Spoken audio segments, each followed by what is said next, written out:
अफ्रिकाले आफ्नो जंगल देखाएर अरबौं डलर कमाउँछ, तर हामीले संसारकै दुर्लभ एक सिंगे गैंडालाई एउटा सस्तो पिकनिक स्पटको वस्तु मात्रै बनायौं। अफ्रिकाले जंगललाई बेग बनायो, हामीले चाहिँ यसलाई ढुङ्गाको भाउमा पनि बेच्न सकेनौं। अफ्रिकाको सफलताको मन्त्र के हो थाहा छ? उनीहरू संख्या होइन, विशिष्टता बेच्छन्। एउटा गैंडा हेर्न 10 वटा जीप पठाएर होहल्ला गर्नुको सट्टा उनीहरू थोरै पर्यटक राख्छन् र एकै जनाबाट हजारौं डलर असुल्छन्। उनीहरूले 5 वटा जनावरलाई सेलिब्रिटी बनाए।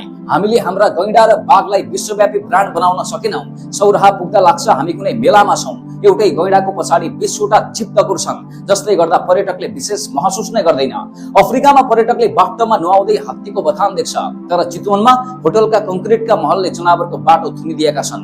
हामीले जंगलको गरिमा होइन, केवल सस्तो दृश्य बेचिरहेका छौं। हामीलाई धेरै पर्यटक चाहिएको छैन, गुणस्तरीय पर्यटक चाहिएको छ। तपाईलाई के लाग्छ?